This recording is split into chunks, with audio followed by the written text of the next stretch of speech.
사도신경으로서 우리의 신앙을 고백합니다. 전능하사 천지를 만드신 하나님 아버지를 내가 믿사오며 그 외아들 우리 주 예수 그리스도를 믿사오니 이는 성령으로 잉태하사 동정녀 마리아에게 나시고 본디오 빌라도에게 고난을 받으사 십자가에 못 박혀 죽으시고 장사한 지 사흘 만에 죽은 자 가운데서 다시 살아나시며 하늘에 오르사 전능하신 하나님 우편에 앉아 계시다가 저리로서 산자와 죽은 자를 심판하러 오시리라. 성령을 믿사오며 거룩한 공회와 성도가 서로 교통하는 것과 죄를 사하여 주시는 것과 몸이 다시 사는 것과 영원히 사는 것을 믿사옵나이다. 아멘.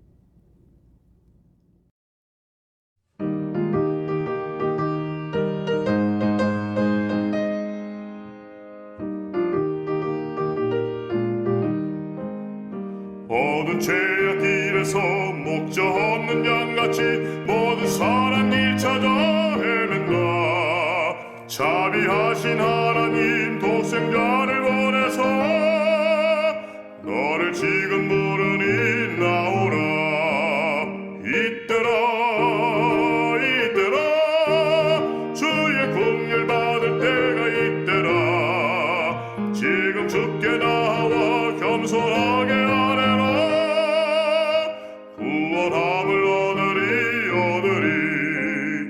험한 십자가 위에 달려 돌아가신 주 다시 살아나셨네. 기쁘다. 죄인 구원하실 때 어서 주께 나와 그 신 은혜 구하라. 이때라 주의 긍휼 받을 때가 이때라. 지금 주께 나와 겸손하게 아뢰라. 구원함을 얻으리. 주의 귀한 말씀에 영원 생명이 있나니 주님 너를 용서해 주신다. 주가 부르실 때에 힘과 정성 다하여 주의 은혜 받으라. 이때라 주의 긍휼 받을 때가 이때라. 지금 주께 나와 겸손하게 아뢰라. 구원함을 얻으리. 세월 빨리 흐르고 세상 친구 가는데 너의 영혼 오늘 밤 떠나도 주의 구원 받으면 천국에서 영원히 주와 함께 살리라. 이때라 주의 긍휼 받을 때가 이때라. 지금 주께 나와 겸손하게 아뢰라. 구원함을 얻으리.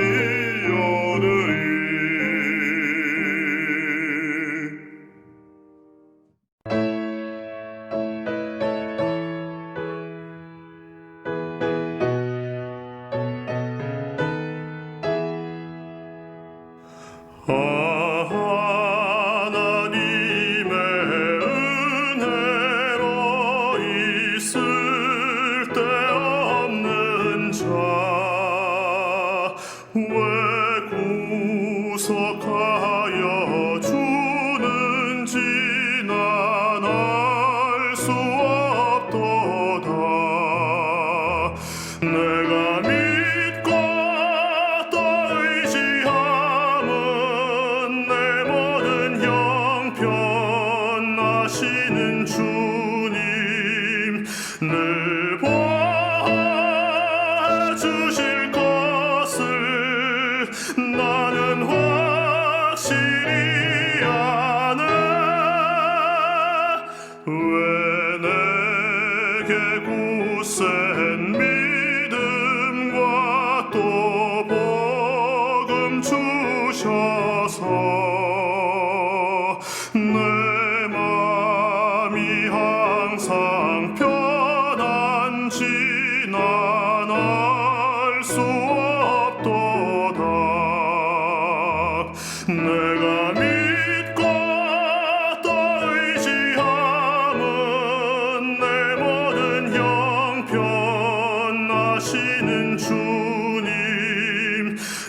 늘 보아주실 것을 나는 확실히 아네. 왜 내게 성령 주셔서 내 마음 감동해.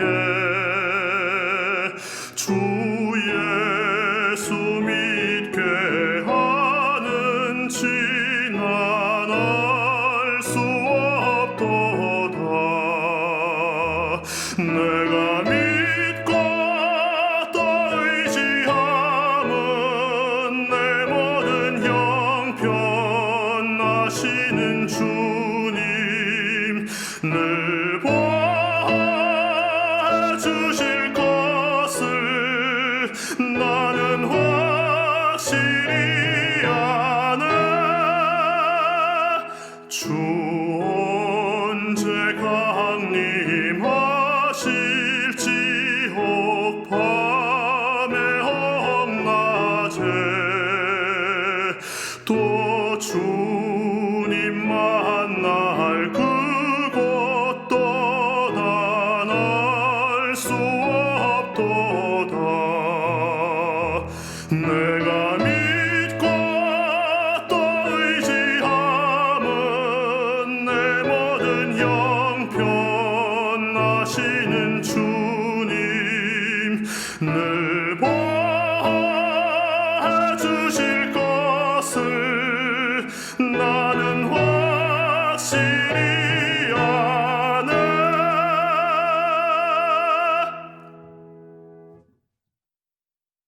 기도드리겠습니다. 항상 우리와 함께 하시고 우리의 생명을 주관하시는 하나님 아버지, 날마다 우리 가운데 운행하시며 우리에게 새 생명을 허락하시는 하나님께 모든 영광과 존귀와 찬양을 올려드립니다. 이 시간도 저희들의 마음속에 변함없는 주님의 사랑을 경험하게 하시며 성령이 주시는 감동으로 신령과 진정으로 예배하게 하여 주시옵소서. 전 세계적으로 지금까지 경험해보지 못한 일들로 인해 지금 세대를 살아가는 우리 모두가 고통받고 신음하고 있습니다. 이 고통의 시간을 주님의 능력으로 이기게 하여 주시옵고 오직 주님 한 분만을 붙잡고 의지하며 기도로 잠잠히 주님만 바라보게 하여 주시옵소서. 앞이 보이지 않는 어둡고 답답한 긴 터널 속에서도 두려움과 원망과 분노와 좌절에 갇혀 방황치 말게 하시며 무릎 꿇고 회개하여 지금까지 지켜주신 하나님의 사랑과 은혜만을 기억하게 하여 주시옵소서. 그동안 저희 가운데 수많은 우상숭배와 인본주의와 헛된 이념들로 탐욕과 음란과 다툼과 분노심에 빠져 살아왔던 저희들의 죄와 허물들을 이 시간 주님 앞에 내려놓고 고백하오니 용서하여 주시옵소서. 이 세상 고독한 자들의 벗이 되어주시고 몸과 마음이 아파 고통하며 경제적인 어려움으로 힘들게 살아가는 자들에게 소망이 되어주시는 하나님 아버지, 자신이 해결할 수 없는 수많은 문제들에 갇혀 어려움을 겪는 사람들에게 희망이 되어주시며 전능하신 하나님 앞에서 형통의 복을 누리며 살 수 있도록 은혜를 내려주시고 주로 말미암아 세상의 어둠에서 벗어나 주님의 자녀인 특권을 누리며 서게 하여 주시옵소서. 말씀 위에 굳게 세워주시고 주님을 온전히 믿는 믿음을 통하여 주님과 동행하는 삶이 되게 하여 주시옵소서. 이 율법책을 내 입에서 떠나지 말게 하며 주야로 그것을 묵상하여 그 가운데 기록한 대로 다 지켜 행하라. 그리하면 내 길이 평탄하게 될 것이라. 내가 형통하리라. 여호수아에게 말씀하신 것처럼 오늘도 세우신 주의 종을 통하여 들려주시는 말씀 속에서 나에게 들려주시는 주의 음성과 신호를 깨달으며 말씀의 능력을 체험할 수 있도록 이 시간 은혜를 부어 주시옵소서. 주님이 주신 은혜대로 하나님을 사랑하며 그 사랑을 우리 이웃과 나누고 말씀을 실천하여 어둡고 혼란스러운 세상 가운데 빛과 소금의 역할들을 감당하는 우리 모두가 되길 소망합니다. 주님 이끌어 주시옵소서. 목사님을 비롯한 교회의 모든 성도님들이 마르지 않는 샘과 같은 주님으로부터 오는 모든 기쁨과 평안을 누리길 원하오며 살아서 언제나 역사하시는 예수 그리스도의 이름으로 기도드립니다. 아멘. 오늘은 누가복음 21장 29절에서 38절까지 있는 말씀입니다. 이에 비유로 이르시되 무화과 나무와 모든 나무를 보라. 싹이 나면 너희가 보고 여름이 가까운 줄을 자연히 아나니 이와 같이 너희가 이런 일이 일어나는 것을 보거든 하나님의 나라가 가까이 온 줄을 알라. 내가 진실로 너희에게 말하노니 이 세대가 지나가기 전에 모든 일이 다 이루어지리라. 천지는 없어지겠으나 내 말은 없어지지 아니하리라. 너희는 스스로 조심하라. 그렇지 않으면 방탕함과 술 취함과 생활의 염려로 마음이 둔하여지고 뜻밖의 그날이 덫과 같이 너희에게 임하리라. 이 날은 온 지구상에 거하는 모든 사람에게 임하리라. 이러므로 너희는 장차 올 이 모든 일을 능히 피하고 인자 앞에 서도록 항상 기도하며 깨어 있으라 하시니라. 예수께서 낮에는 성전에서 가르치시고 밤에는 나가 감람원이라 하는 산에서 쉬시니 모든 백성이 그 말씀을 들으려고 이른 아침에 성전에 나아가더라. 아멘. 오늘은 9월 20일 주일이 되었습니다. 정말 오랫동안 이 코로나19 팬데믹의 충격에서 벗어나지 못하고 있습니다. 쉽사리 가라앉지 않고 쉽사리 극복하지 못하는 정말 큰 재해가 아닌가 이렇게 생각이 됩니다.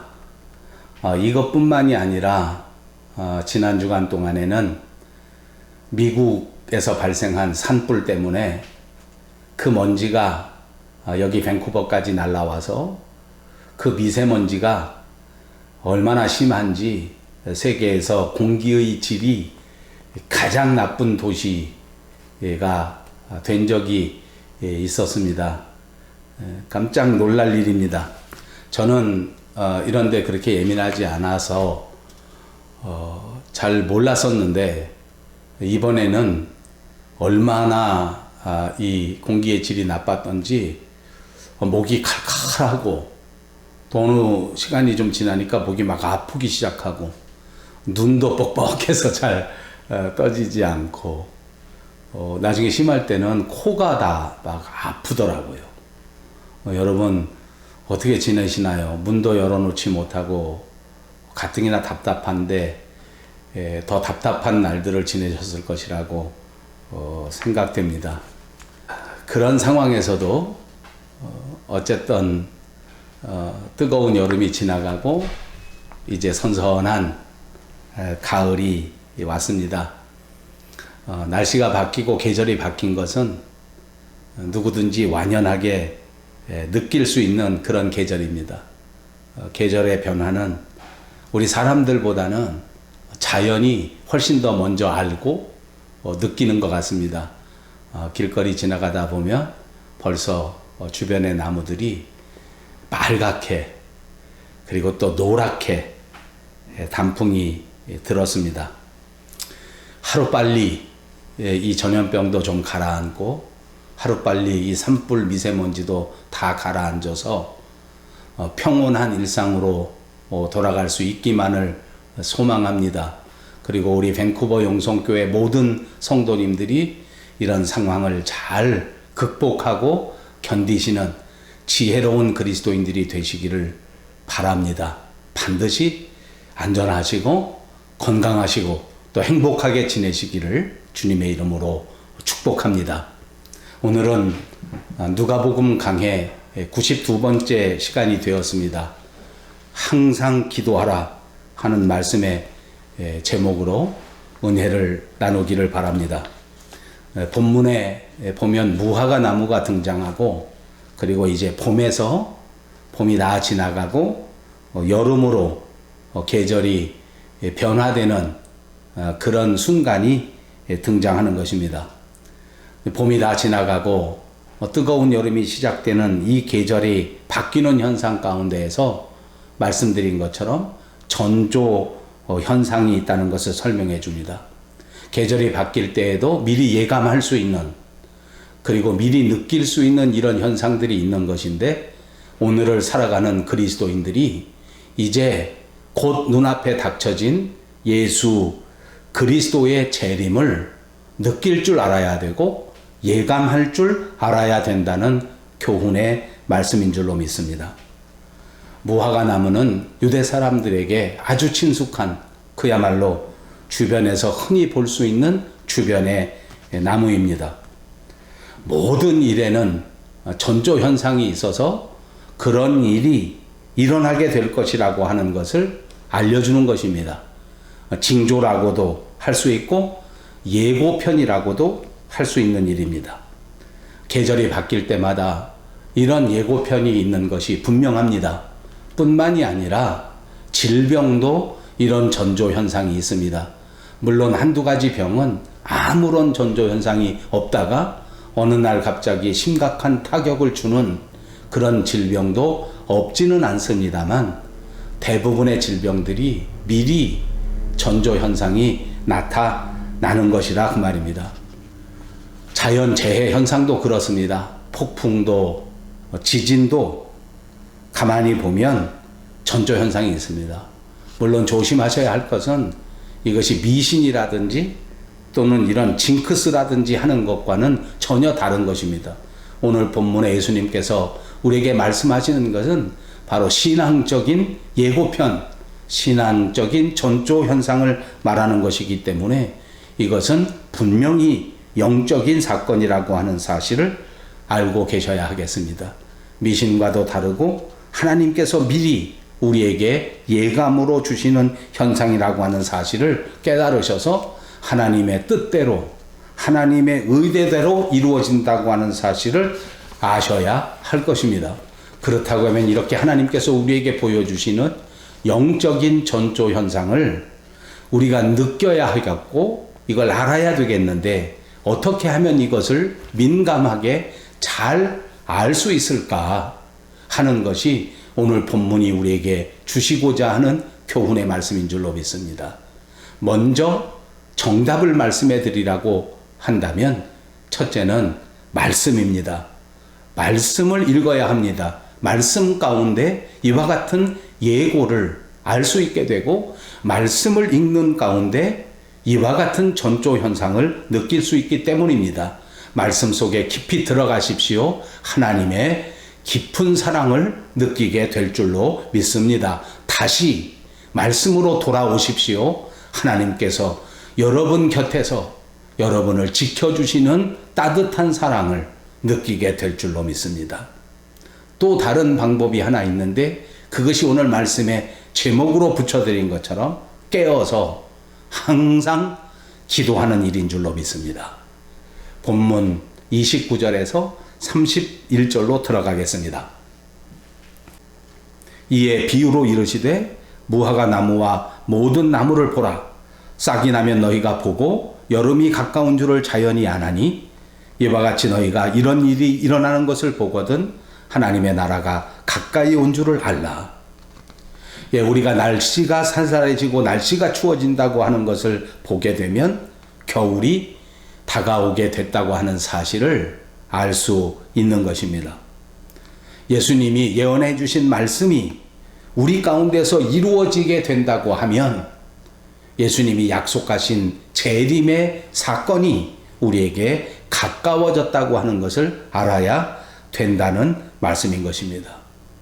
거짓 그리스도가 세상에 출현하게 되고 여기저기에서 전쟁의 소문이 막 들리고 지진 같은 자연재해가 발생하고 전염병이 막 생겨지고 성도들을 핍박하는 사건들이 일어나게 된다고 하면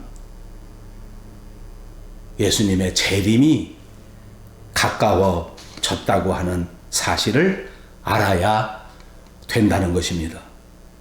예수님의 말씀은 순차적으로 다층적으로 우리 가운데 이루어지는 것입니다. 말씀하신 그대로 과거에 다 이루어졌었고 말씀하신 그대로 오늘날 이루어지고 있을 뿐만 아니라 말씀하신 그대로 앞으로 반드시 이루어질 것입니다. 예루살렘이 멸망하는 것, 거짓 그리스도가 나타난 것, 민족과 민족이 일어나 전쟁을 벌이는 것, 또 심각한 전염병이 발생해서 많은 사람들이 고통을 받게 되는 것, 이건 지금 우리 현실 속에서 다 이루어지지 않았습니까? 이제 하늘이 개벽하고 하늘에서 이변이 일어나고 땅이 흔들리고 물이 흔들리는 이런 현상이 남아있는데 아직 이루어지지 않았습니다. 그렇지만 과거에 하나님이 하신 말씀이 그대로 이루어졌던 것처럼 이런 일들도 곧 우리 가운데서 이루어지게 될 것입니다. 32절과 33절입니다. 내가 진실로 너에게 말하노니 이 세대가 지나가기 전에 모든 일이 다 이루어지리라. 천지는 없어지겠으나 내 말은 없어지지 아니하리라. 우리가 인류의 종말을 이야기할 때 예수님의 재림을 이야기할 때에 많은 사람들은 그렇게 생각합니다. 아, 정말 이 말씀대로 종말이 이루어지겠는가? 아, 정말 이 말씀대로 예수님이 다시 오실 것인가? 아니 2000년 전서부터 오신다 했었는데 오늘날 2000년이 지났어도 재림은 이루어지지 않았지 않느냐, 이렇게 반문하는 사람들도 있습니다. 역사상 보면 또 많은 사람들이 일어나서 예수님의 재림이 어느 날 어느 시에 이루어질 것이다 라고 말한 적이 있었지만 모두가 다 빗나가 버리지 않았습니까?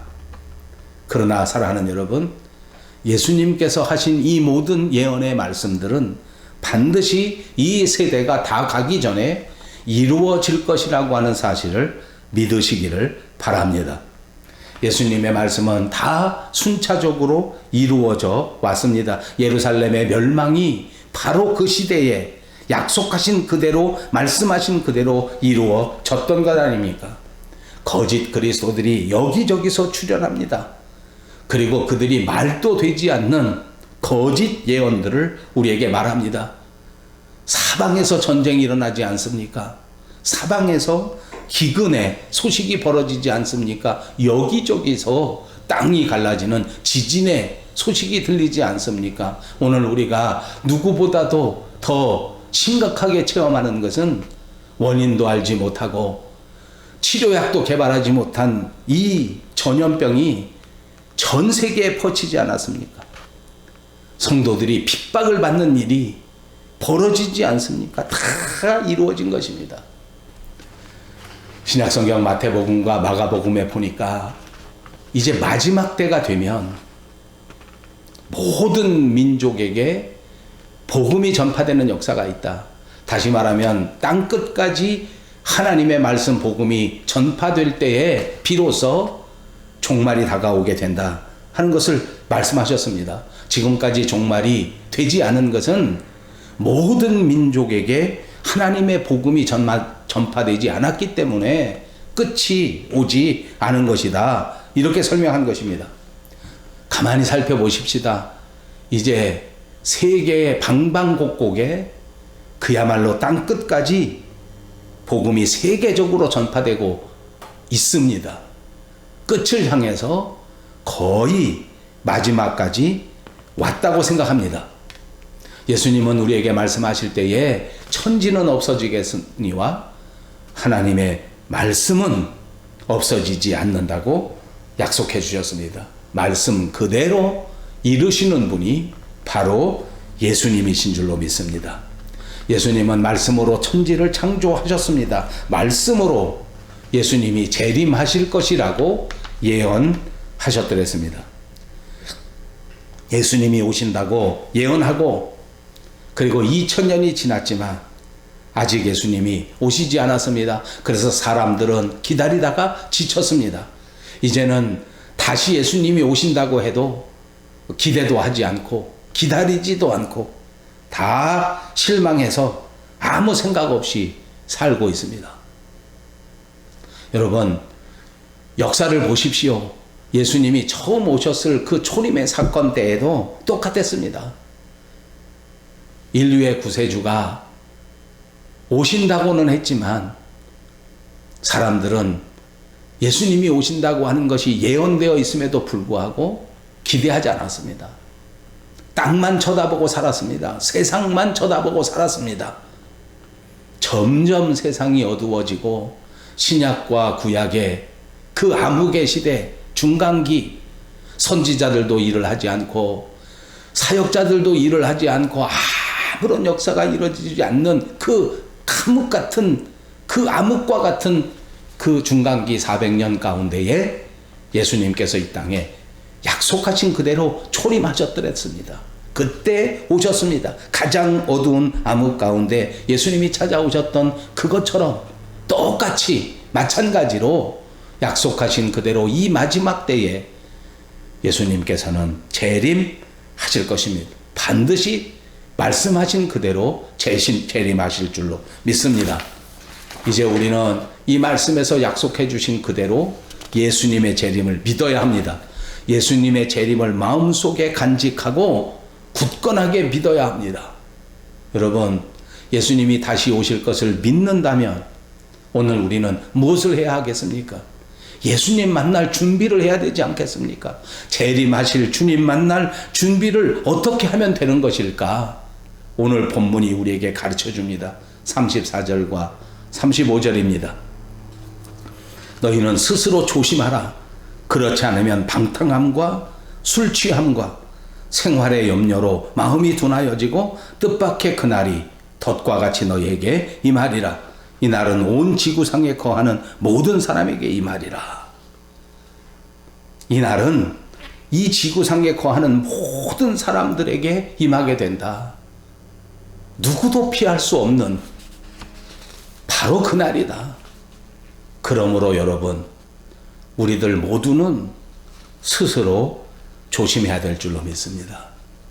지금 세상이 문제가 아닙니다. 지금 먹고 사는 것이 문제가 아닙니다. 지금 사람들의 형편이 문제가 아닙니다.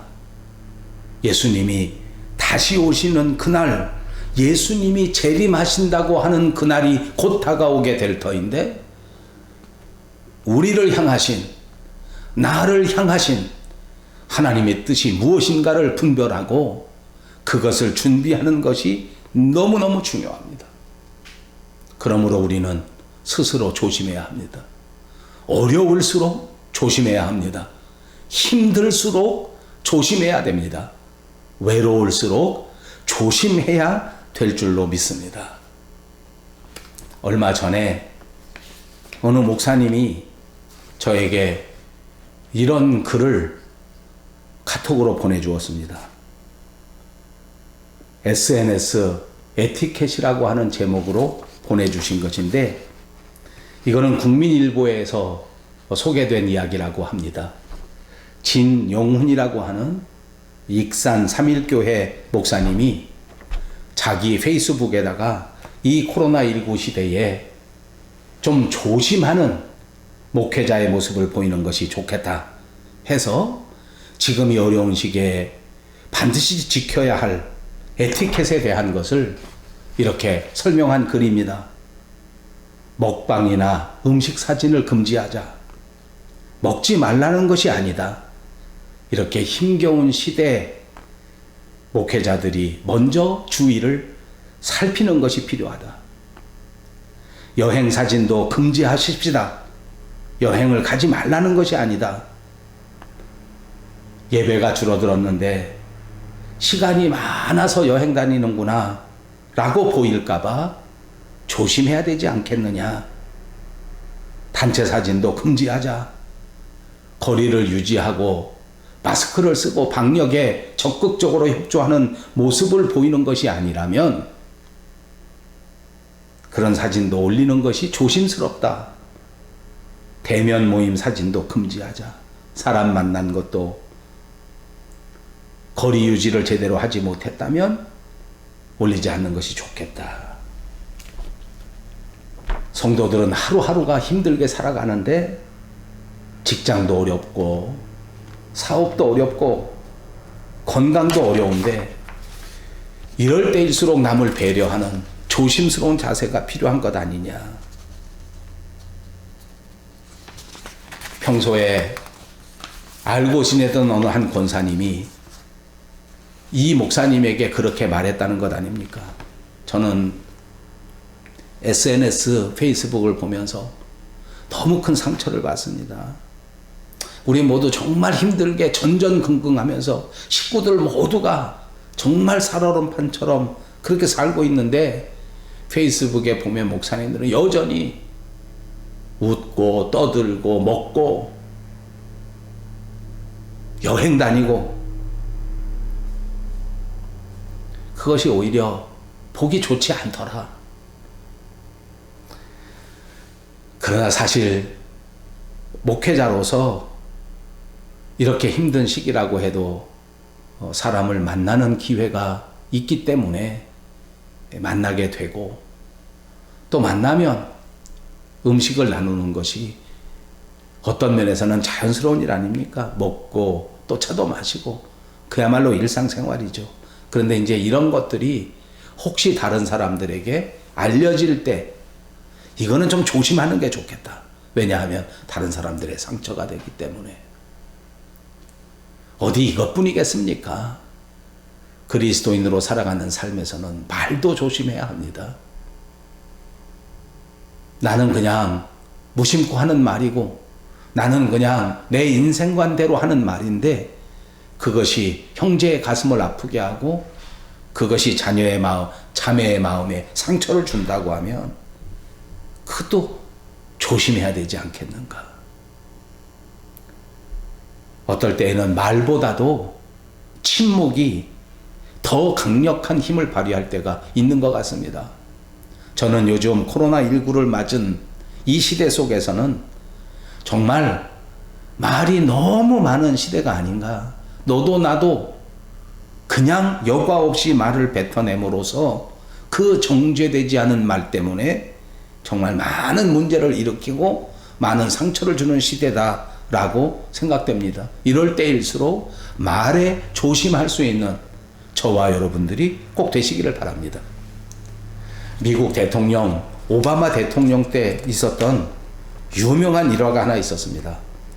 2011년쯤에 아리조나 지역에서 총기 사건이 있었습니다. 여러 사람이 죽었는데 그 중에 특별히 8살 먹은 크리스티나라고 하는 어린아이가 죽은 사건입니다. 그때 장례식에 대통령이 참여해서 연설을 하게 됐는데 이 민주주의 국가에서 이 어린아이를 잃어버린 슬픔이 얼마나 마음이 아프던지 그는 이 어린아이를 살려내지 못한 것에 대해서 반성하고 이 어린아이가 꿈꾸는 행복한 나라를 만들기를 다짐하는 그런 연설을 하는 중이었습니다. 연설을 하다가 감정이 폭받쳐서 오바마 대통령은 연설을 끊고 약 51초 동안 침묵을 지켰다고 합니다.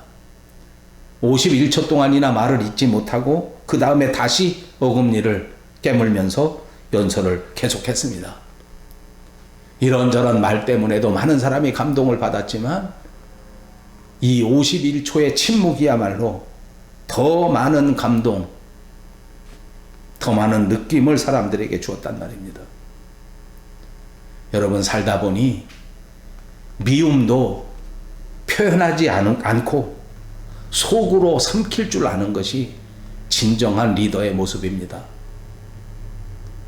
억울함도 마음속으로 토해내지 않고 마음속으로 간직하면서 삭힐 수 있는 것이 리더의 참다운 모습이기도 합니다. 사랑하는 여러분, 매사에 조심하실 수 있는 저와 여러분이 되시기를 바랍니다. 모든 행동에 조심하는 저와 여러분이 되시기를 바랍니다. 마지막 때가 될수록 더더욱 조심하는 사람들이 되어야 하는 것입니다. 36절입니다.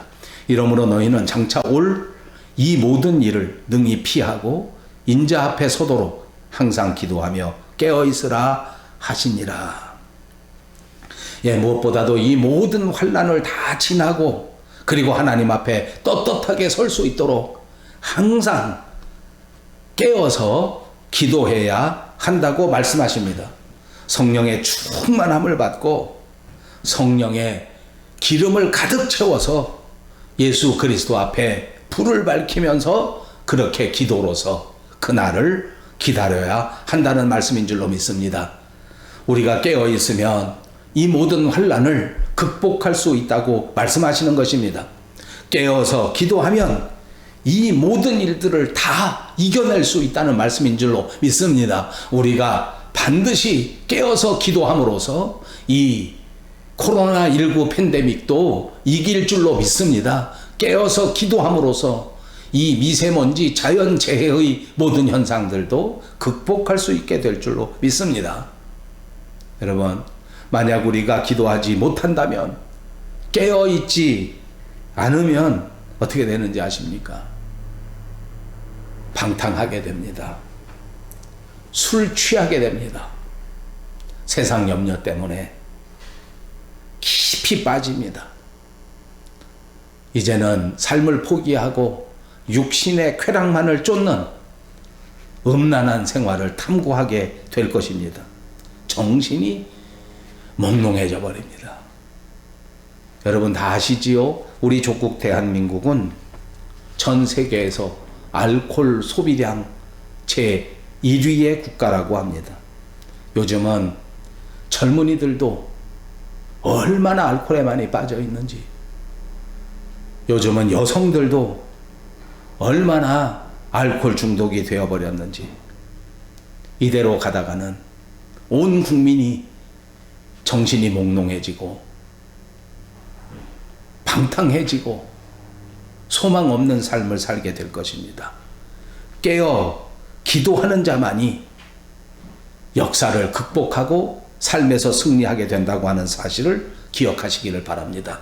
우리는 지금 어느 누구도 예측할 수 없는 대위기 속에 살아가고 있습니다. 어느 누구도 내일을 장담할 수 없는 이런 상황 속에 살고 있지만, 여기서 깨어서 기도할 때에 반드시 극복하게 된다고 하는 확신 속에서 살아가시기를 주님의 이름으로 축복합니다. 하나님을 믿지 않는다면 기도할 수가 없습니다. 믿음이 없으면 깨어있지 못한단 말입니다. 믿음을 충만하게 가질 때에 깨어서 기도할 수 있게 될 줄로 믿습니다. 깨는 게 뭡니까? 정신 똑바로 차린다는 말입니다.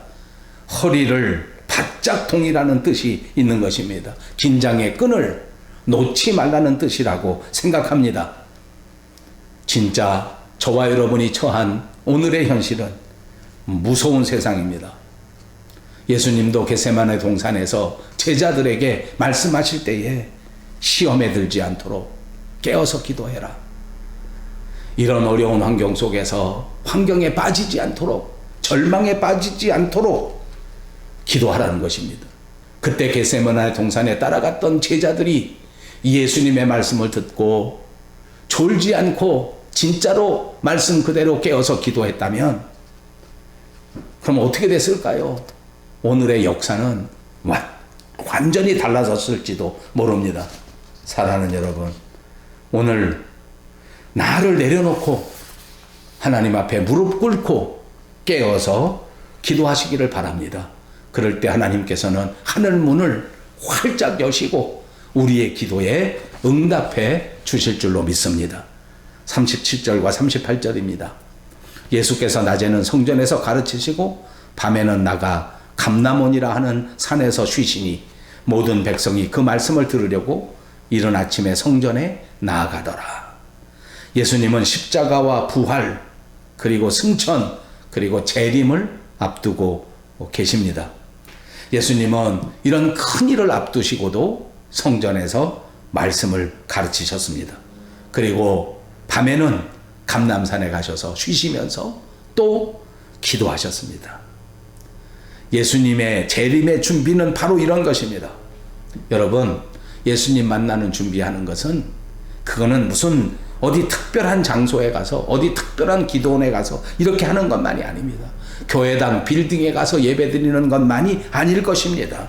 매일매일 삶의 현장 속에서 깨어서 기도하고 말씀에 깊이 묵상할 뿐만 아니라 말씀을 전하기에 최선을 다한다면 이것이 하나님의 사명을 감당하는 것입니다. 그럴 때에 이제 결론적으로 우리 주 예수 그리스도께서는 약속하신 그대로 영광 가운데 능력 가운데 우리에게 임하실 줄로 믿습니다.